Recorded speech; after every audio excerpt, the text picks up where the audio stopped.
we're in the gym. It's nice and early. It's in the morning. I think we're somewhere in Texas, and there's maybe about 8 of us from the roster who are there because everyone goes to a different gym. But we're at Gold's gym, not far from the arena where we're wrestling, and we're all working out. I think I'm there. Fandango is there. Bray Wyatt is there. Heath is there. Justin Gabriel, and there's just a little crew of us working out.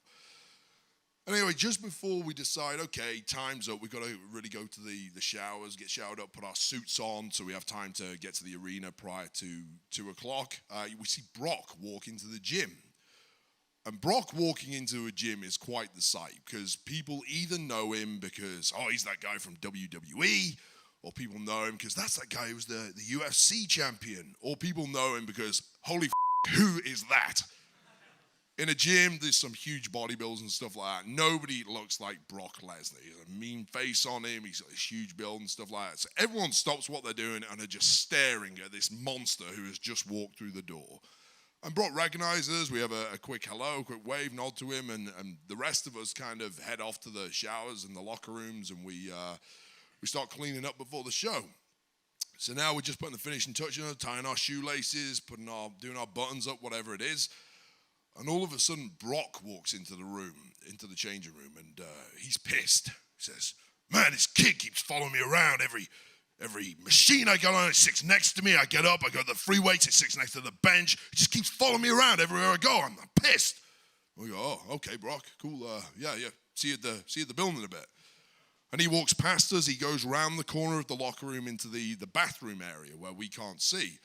So we finish up. We're all picking up our bags, and all of a sudden, this 16-year-old looking nerdy, dweeby, shy, skinny kid pops his head round the locker room. And he starts creeping around. And sometimes we kind of get people acting a little weird around us because we're WWE guys, we're on TV, especially if there's a group of us and, people have seen you on TV and they want a picture or whatever. It was like we weren't even there. This kid had no interest in these 8 dweebs. He started walking past us with one mission, and that was to get closer to Brock. And as he's walking past me, there was this small bit of my mind that really wanted to grab him and say, hey, not today. This isn't a good idea. Just leave him alone. But then there was the bigger part of my brain that thought to myself, the kid needs to learn. So I let him go, and he walks past me, and he walks past Bray, and he walks past Fandango, and he disappears around the corner. At this point, we all just look at each other because this is not going to be good. And there's a period of quiet, a few seconds go by, and then all we hear is, are you trying to see my penis? Followed by this 16-year-old kid, no, scampering out of the locker room, and we never see him again. And yeah, that was the kid who tried to see Brock Lesnar's penis. And I suppose in his head, he just wanted to absorb the aura of Brock and be near him. Was just so wowed by him, he forgot his social normalcies or whatever it would be. But yeah, if you ever see Brock going into a bathroom, please, for your own safety, give him a little space, whatever you do. Brock Lesnar was an OVW and he got tired of being an OVW, so he told WWE he's going back to Minnesota. So WWE started putting him on what's called dark matches. Dark matches are the matches that happen at television before the matches are taped for television, so that the creative team and Vince McMahon can take a look at you and how you look in the presentation with the lights and the audience and everything else. And Brock was in the ring early in the day during the show, and there was a bunch of these old-timers that at the time were producers, and they're giving him the worst advice ever. You should be a Russian. You should stand in the middle of the ring and do nothing and just let people bounce off of you. This is an NCAA Division I heavyweight champion whose combine number, you know what combine numbers are in football? Anybody know what that means? When Brock Lesnar went to try out for the Minnesota Vikings in 2004, right before Brock went to Phoenix, Arizona to try out for the Vikings, Brock flipped his motorcycle. He broke his jaw, which was wired, which he then cut off with a pair of pliers. He fractured his pelvis, and he tore his groin, which means from his belly button down to his knee, he was bruised. He was black and purple from his belly button down to his knee. This was within a week of going to camp. He showed up at camp at 295 pounds with a broken jaw, fractured pelvis, and a torn groin. And he ran the 100-yard dash and the quarter mile in Olympic qualifying time. Think about the enormity of the athletic ability we're discussing. And this guy is in the ring as an NCAA Division I heavyweight champion, and people are saying to him, you should be a Russian. You should just stand there. Like he's the warlord or something. I mean, come on. Are you kidding me? So here's Taz. And Taz was this huge amateur wrestling fan. And Taz goes up to Brock and says, hey, brother, they're giving you the wrong advice, brother. You don't want to do this. And Brock just says, yeah, I know, but I'm listening to what they tell me, and I got it. I know when to speak up and when not to. And Taz says, I want you to talk to somebody. And Taz brings him to me. And Taz starts telling me what these guys are telling him, and I just look at Brock. I say, you realize if you do what they're telling you, it will ruin you. You'll leave here in 6 months. And he goes, I get it. I said, you want me to talk to Vince about this? And he goes, yeah, I'd really like you to talk to Vince about this. Now, here's part of the story nobody knows. This was right, here comes what's going to be the headlines tomorrow from this show. This was right before WrestleMania in Toronto 2002, which had that match between Hulk Hogan and The Rock that we all want to have that type of crowd reaction when you're in the ring, right? So I was scheduled to come back because I had left being an on-air position after Survivor Series when the WWF beat the Alliance. Remember the Alliance, WCW and ECW Alliance? And I left as commentary there.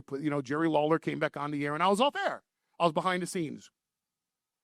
And I was scheduled to come back on the air in 2002 at WrestleMania with Chris Benoit. And that was set.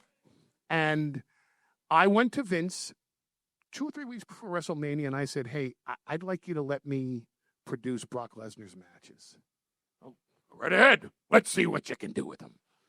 And I went to Brock, and I said, okay, pick an opponent. And the first 2 opponents that he picked for that week were Funaki and Spike Dudley. See, you think he's just some dumb farm boy from Webster, South Dakota. He knows what he's doing. Give me Funaki and Spike Dudley. And we were off to the races from there. He tossed them around. He beat the living crap out of them. He threw them every which way but Sunday, and probably on Sunday too. And I went back to Vince and I said, what do you think? And he goes, God damn, this guy is money. And we did it the next week, and we did it on the go-home week. So the night before WrestleMania, we're sitting in a production meeting going over the show. And we get to the Benoit match, and Vince mentions nothing about me and Benoit. And I look, who's saying my boy? Why? Yeah, you can admire his work all you want, but you know what? You can admire his work all you want, but I'll give you my take on it. Since you want to keep on yelling out my boy, 3 people died in that house that night. 3, I don't care about CTE.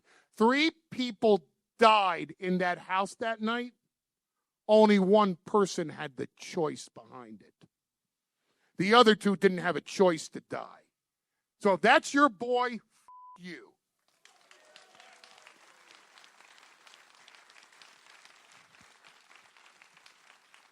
As a performer, amongst the 5 greatest I've ever seen in my entire life.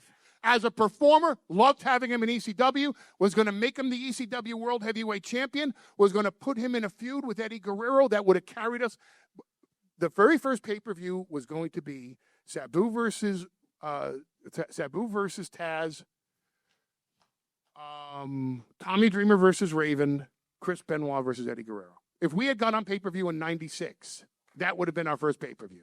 So as a talent, remarkable. As a human being, I don't care about CTE. I don't care what the reasons are. Nancy and Daniel had no option. He did.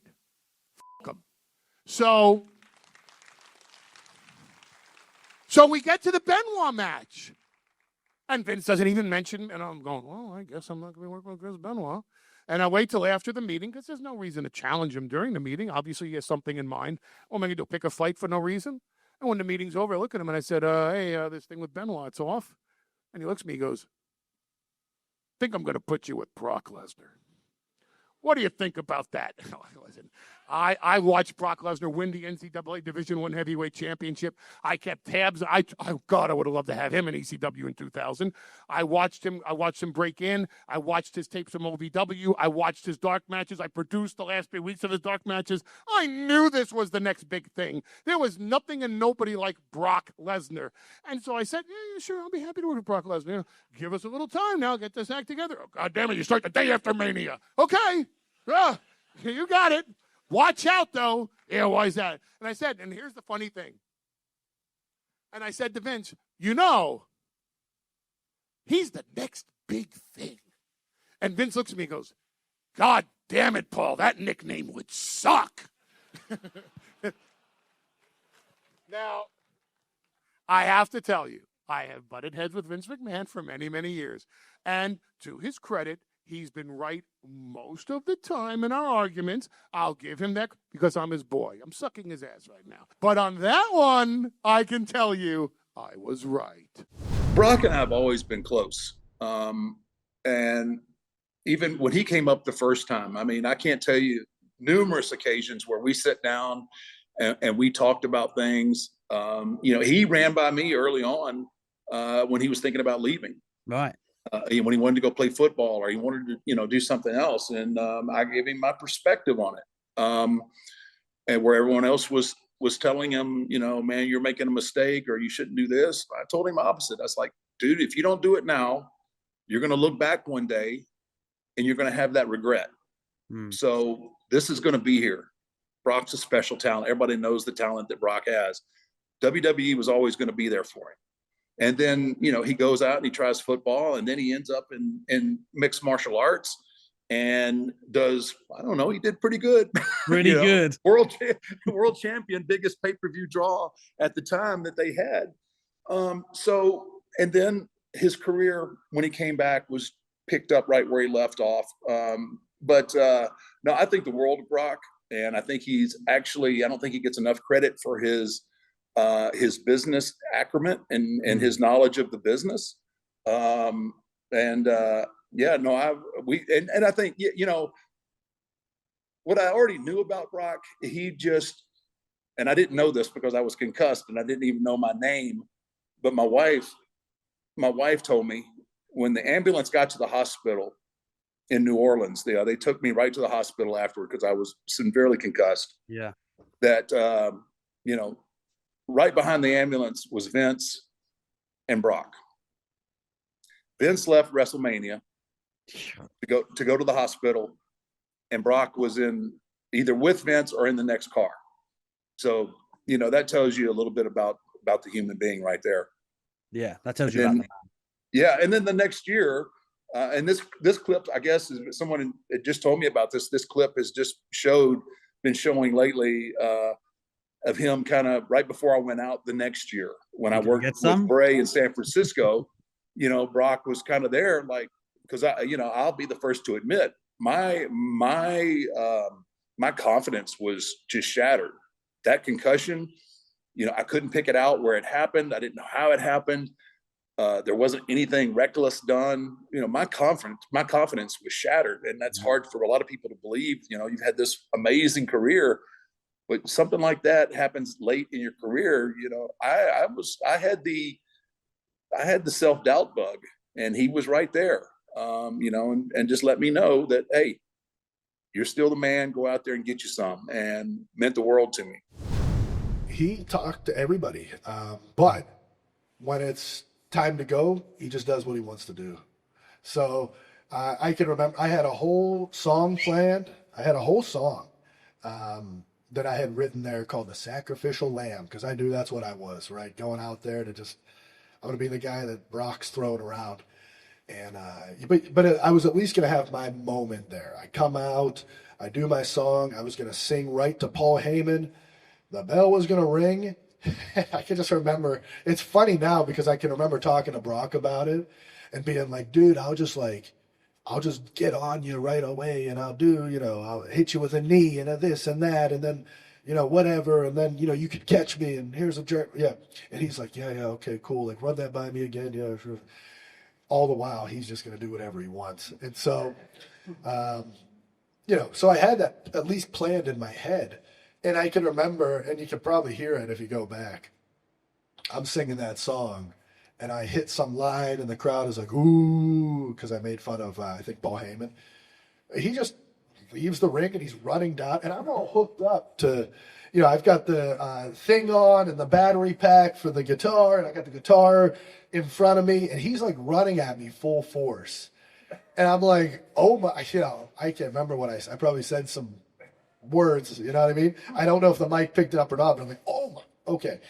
And I think by the grace of God, I duck my head as he like swings full force to like take my head off. And I dump everything, and I'm like running, like legitimately running from Brock Lesnar. You can imagine like a bear chasing you down, right? And so if you watch it, I'm like as best I can running, and I slide in the ring, and he just like tackles me, and he's like whatever you want to call it, like fist slamming my head. Oh my gosh, right? And so I think I like roll him off or somehow get away from it or whatever. And, I think he German suplexes me. He takes one of my guitars and just like smashes it on my back and goes to throw me out. And he goes, thank you. He throws me over the ring. Like, okay. I guess that just happened, right? And again, I was so caught off guard. And so I was very disappointed because I'm like, hey, that was like my Royal Rumble moment that he just went and did his own thing or whatever. But it's kind of like memorable in its own way. You know what I mean? So is what it is. But yeah, I can remember like full adrenaline rush sprint after he like tried to take my head off. If you look, like I said, it was like instinct. And then I dropped down and I have all this stuff on me. If I could do it again, I would have just whacked him with the guitar, man. Yeah. A lot of conspiracies about the Kennedy assassination, right? And to this day, nobody really knows the truth about the Kennedy assassination. Now, we all know, at least we all think we know, what professional wrestling / sports entertainment / WWE is all about. We all presume it's scripted, the outcomes are predetermined. It's the greatest form of entertainment available for your dollar today. Okay, let's go on that premise. Now, I will say something to you in which you will go home tonight and you will either say, Heyman just told me something I'm not supposed to know. Or you'll say, he's just f***ing with us. And I'll leave it up to you to decide. So here it goes. Did I know that the streak was going to end in advance? Yes, I did. Now, who else knew? Now, Vince McMahon went on Stone Cold Steve Austin's podcast and he said, well, there comes a time when you give back to the business, and The Undertaker gave back to the business the same way Andre the Giant gave back to Hulk Hogan at WrestleMania 3. He gave back to the business because that's the type of man that he is.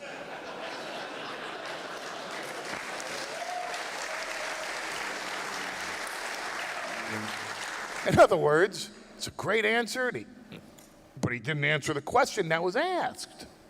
So, who knew that the streak was going to end? I knew. Brock Lesnar knew. It's obvious the referee didn't know, did he?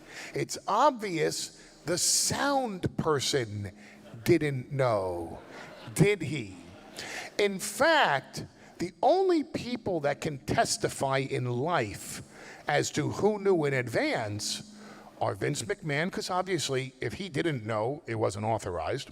The Undertaker, who did collapse backstage the moment he walked through the curtain, who did get taken to the hospital to such a degree where we didn't know how bad this was. And Vince McMahon left WrestleMania 30 to go to the hospital in the ambulance with The Undertaker. I know, and Brock Lesnar knows. Here's a conspiracy theory for you. Let's say the script called for The Undertaker to win. Let's say Brock Lesnar said, I'm not going to lose. Let's say Brock Lesnar says, I'm going to take him to Suplex City, I'm going to dump him on his head, I'm going to knock him half out, I'm going to hoist him up for an F5, I'm going to drop him down on that third F5, I'm going to hook his leg to where he can't get out of the pinning predicament. And the referee will have no choice but to count to 3. Now, let's just go on that premise for a moment. What would happen in case that's the truth? Well, they don't have Brock Lesnar's music queued up because he's not supposed to win. So no music would immediately play.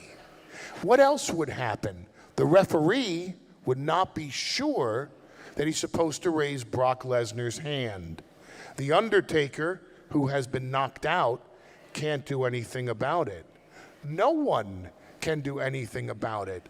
Not even WWE. They can't fire Brock Lesnar because he just conquered the streak. So, based on what I said to the gentleman who asked one of the very first questions, what if on that night Brock Lesnar had the balls to do something that could possibly get him fired, but because it's so newsworthy, they can't fire him? What if Brock Lesnar decided what he said at UFC 200, that Brock Lesnar does what Brock Lesnar wants to do? Because you can't fire him once he beats the streak. It's too big. And what are you going to say? Oh, he took the fall on The Undertaker when he wasn't supposed to? That's the excuse you're going to give on television? Or are you going to let us go on TV the next night, exploit that victory, and let me proclaim my client the 1 in 21 and 1? Now, I'm not saying that's what happened. My question to you is, am I with you? Or am I telling you something that I'm not supposed to tell you? I eventually found out that it was Brock Lesnar. I mean, it was pretty obvious they were driving together and spending a lot of time together.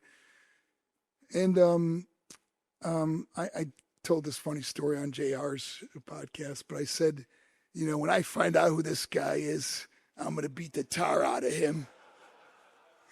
And then I found out it was Brock Lesnar. And I said, this gives forgiveness a whole new meaning. And guys, I got to tell you, there's no animosity. I wish them the absolute best. You know, when you read my book, you understand how I got over all this and what I went through. But I really did hit rock bottom and realized that rock bottom actually had a basement. It got that bad. But I wrote in my book that if there's ever 2 words I could ever say to my ex-wife, is thank you. I never would have known the life I have now if she never left me. I never would have been an inspirational speaker for 18 years, changing and saving lives all over the world. I never would have had this opportunity. And I lived the most incredible life. I have friends and family that adore me, and I have a beautiful girlfriend that I spend tons of time with now, and it's just a good life. But it did get bad for a while. You're then at Survivor Series 2017 meant to wrestle Brock Lesnar, champion versus champion.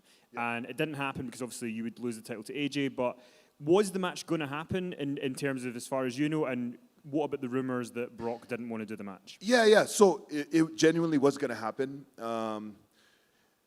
Brock's a heel. I'm a heel. I don't know how we're going to do this match. Like, I don't know. Is he going to turn babyface for the night? Are people going to cheer him? I don't know who's going to go over. We're both champions. I don't know. I'm having all these questions. But again, like at that time, wrestling at WWE was week to week. Like you don't get any knowledge, or I never even used to really ask. Like I'm so easygoing. That's just a day of just tell me what I'm doing and I'll do it.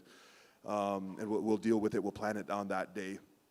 So we were on a Europe tour, and I was gonna go back early one day on like a separate flight to go to Raw to do a promo with Brock. It was on a Europe tour because I lost the title on a Europe tour. Exactly. So before we went to Europe, me and AJ did a promo or something. I beat him up or something. I got heat on him. Then they announced a title match for Manchester. And again, the same way that I found out that I'm winning the title the day of, I found out the day of that I'm going to be dropping the title to AJ. Basically, I get to TV and I see Michael Hayes, and he tells me, hey, go to Vince's office. AJ gets summoned to Vince's office. Before AJ gets there, me and Vince are shooting the about bodybuilding, what we normally do, like, yeah, how do you diet, how do you stay on diet on tour, how do you work out on tour, etc. I'm talking to him. AJ comes in, and actually something funny happened that tour that I didn't even realize. I thought it was weird, but I didn't know why. Vince goes, hey, the marketing team somehow messed up, because on the card, like the internal card, it was supposed to be a non-title match. I was going to get on the mic every show and say, you people don't deserve to have the Maharaja defend the title. Due to contractual obligations, I found a loophole. I will not be defending my title in England on all these live events. But for some reason, like on the advertisements that went out, non-title match, Jinder Mahal versus AJ Styles, which he was I guess Vince found out that day that was advertised like on all the marketing material. Anyway, he's talking about that. AJ comes in, he's like, okay, Jinder, you're dropping the title. You're now going to chase it. You got one more title match at Night of Champions. AJ, you and Brock at Survivor Series. Okay, thank you, boss. That was it. Thank you. Dropped the title that night. Did the honors. It was great. I was a title champion I had the title for like 6 months or something like that. It's got to come to an end anyway. I wasn't sad about it. I was actually happy. And I did tell Vince, like, I'm going to become champion again. That was one of the things that I also changed. My relationship with Vince, I kind of figured him out. I found out that you got to just talk to him like a man, and you got to talk to him with confidence, and that's how he'll respect you. You can't go, yes, sir. Like, you cannot be intimidated by him. You just got to go up to him. You got to talk to him like a man. So that day I told him, I'm going to be champion again, and whatever, thank you. I dropped the title. AJ has a really, really good match with Brock. I loved it. I was there in Houston. I watched it. I believe they were doing like a camera shot of me, like reacting to the match. So I was watching it. It was an amazing match. It was way better of a match than me and Brock would have had, given the circumstances that we're both heels. They had an incredible match. The story of the size difference and everything. It was a fantastic match. Way better than anything I could have done. Fast forward a couple years, that's when it came out on Twitter. And you guys can fact check me on this. If you go back and look when I dropped that title, there was no mention Brock refused to work with Jinder. It came out years later. I think it was Dave Meltzer. He said it. Brock refused to work with Jinder. So, man, the thing with a lot of dirt sheets is, it's that writer's opinion on things. But they don't say, in my opinion. They just state it like it's a fact, and people run with it as a fact. And at that time, no, I didn't. Honestly, I swear on anything. Nobody told me Brock doesn't want to work you, etc. In fact, Brock shows me nothing but respect. Even to the very end of the time that I was in WWE, if Brock sees me in the locker room, he shows me the utmost respect. Always handshake, hug. And I don't see him I don't see him that way with everybody. I promise you guys. Like me and Brock have a certain respect for each other. Obviously, I respect him, but to have him respect me back, what I think happened, and I agree with it, it wasn't like a refusal to work. It was like, hey, this will be a better match. Me and AJ, I'm a heel, he's a babyface, which I completely agree. It was the right call. It was a way better match. But somehow it got spun into Brock refused to work Jinder, which in my opinion is not the case. And again, you guys can fact check me on this. Go back and look at any wrestling news. If at that time when I dropped the title, somebody find me something at that time that came out, this is Brock refused to wrestle Jinder. It came out like years later. I remember like years later I read it, and then that's been the common commentary amongst the IWC. Brock refused to work Jinder. But I kind of wanted to spin it and be like, no, he refused to job to me because Jinder was going to go over. Did you like Dean Ambrose versus Brock Lesnar? Would it have been credible for Dean Ambrose to beat Brock Lesnar in 90 seconds? Okay. Was there anybody else that Brock Lesnar stepped into the ring with during this run since 2012 that you would have watched and said after a 90-second match, oh my God, I can't believe I saw, what the f***? Oh my God, that was amazing. And then come back to even bigger box office after that. Anybody? Anybody? No, but Goldberg. Who? You know what? I got to be honest. I respectfully disagree with you, and I'll tell you why. I wouldn't want to see Samoa Joe versus Brock Lesnar for 90 seconds. I'd want to see Samoa Joe versus Brock Lesnar for 90 minutes. I wish we had the opportunity to work with Joe a year earlier. It would have been such a different story because everything in the past year has been the build to this year's WrestleMania. If we had a chance to work with Samoa Joe 2 years ago, oh my God, those would have been 25, 30-minute bloodbaths that just would have completely changed the complexion of a PG product. I love Samoa Joe. I think he is one of the foremost talents in WWE today. I can't wait to see what he is. So, we go back to this. Now, okay, there's Braun Strowman. And, you know, and on shock value, we could do that with Braun Strowman. But where do you go from there? But the story of this Clint Eastwood-like aging gunslinger that comes back for one more fight, that comes back because his wife and his son have never seen him do his thing better than anybody else, that his son has never heard a stadium filled with people chant his own last name that he will carry on to his children and their children after him.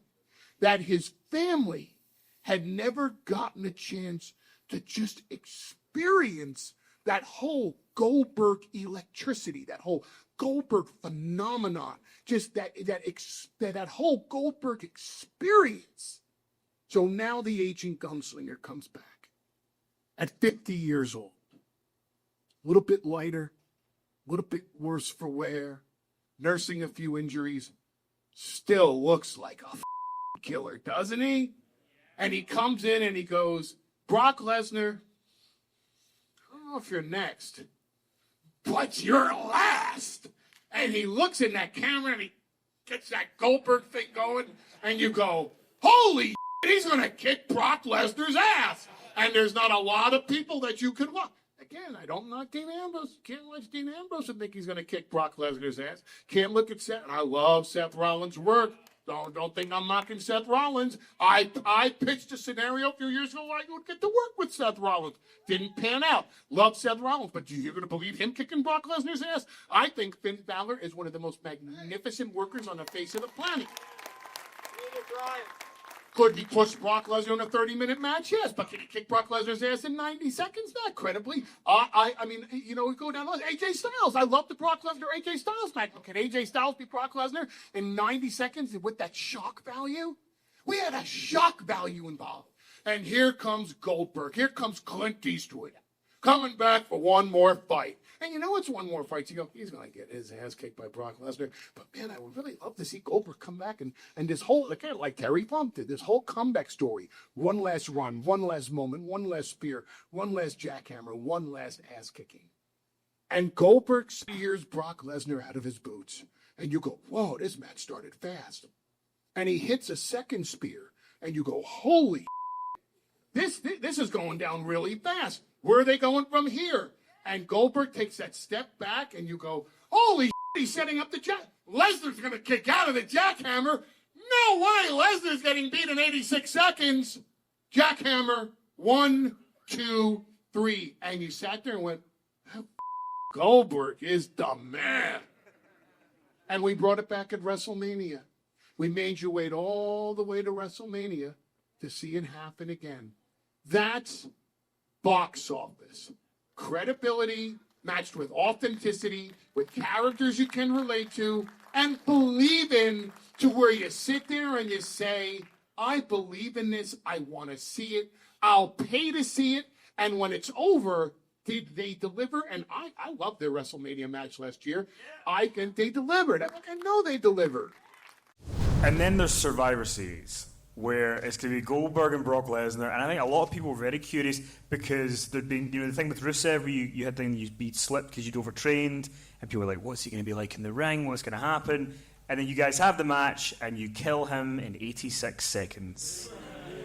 Can you talk a little bit about how that was? Because it feels weird that Vince McMahon would bring you back and say, come back and just kill Brock on pay-per-view in 86 seconds.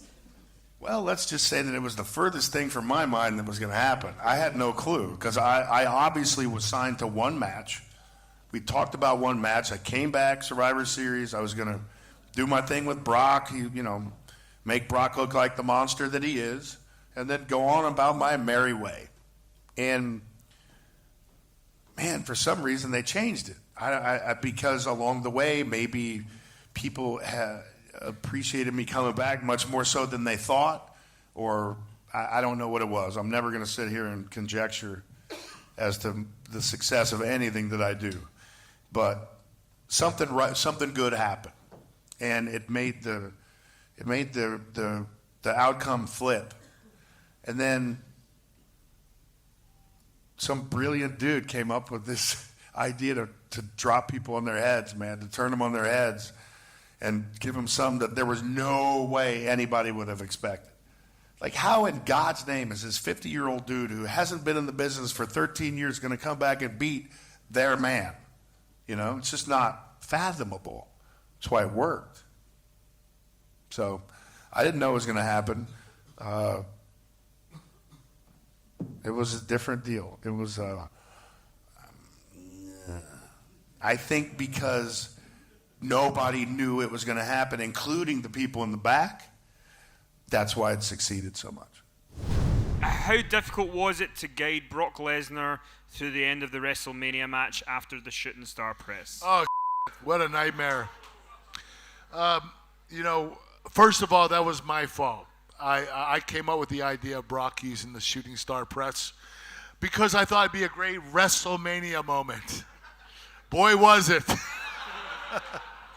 So Brock goes to the top of the rope, and I'm out in the middle of the ring, maybe a little too far. And I'm like, this looks a little far. I mean, Brock was getting out there earlier in the day when he was rehearsing it, but this might be a little bit too far.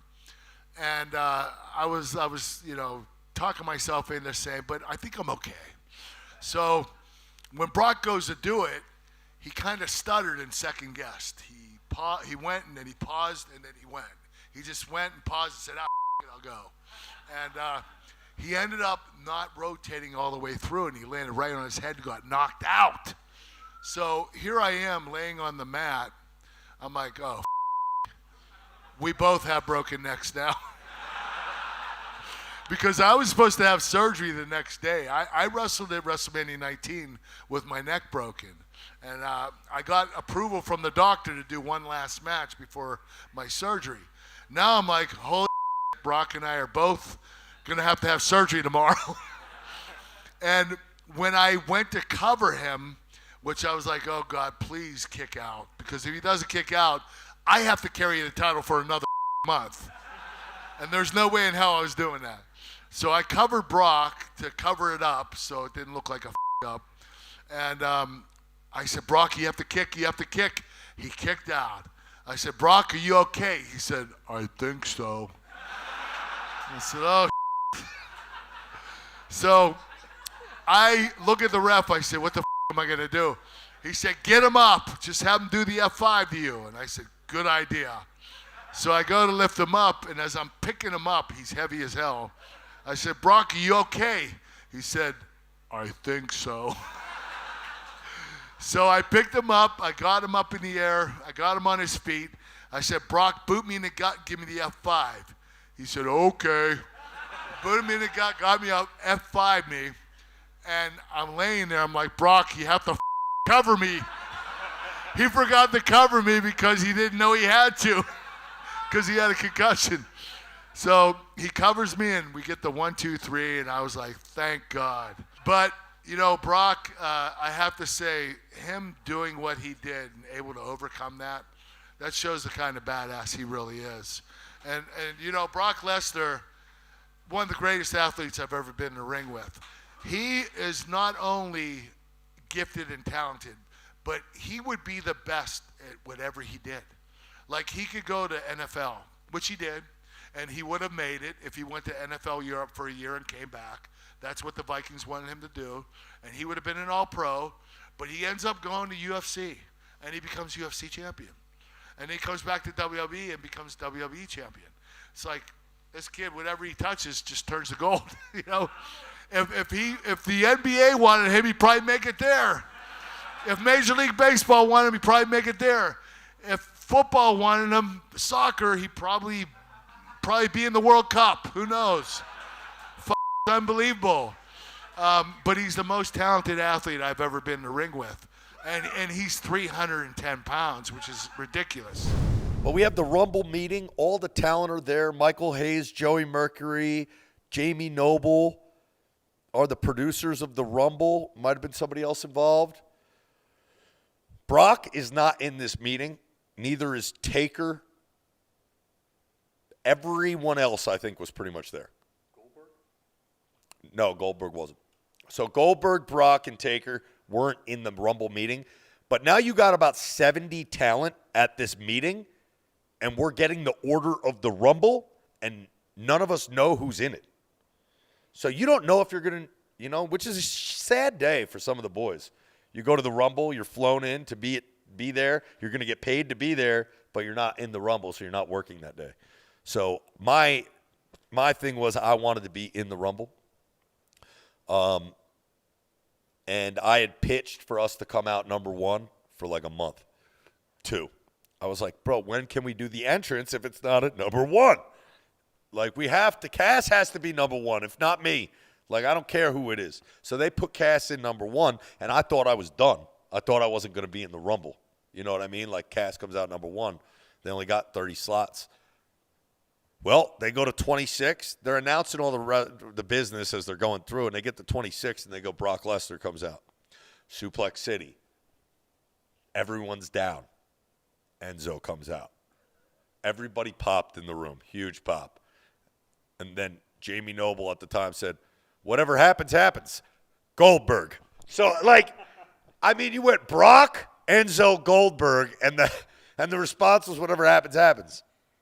Well, I haven't seen Brock all day, and we're about 20 people into the Rumble.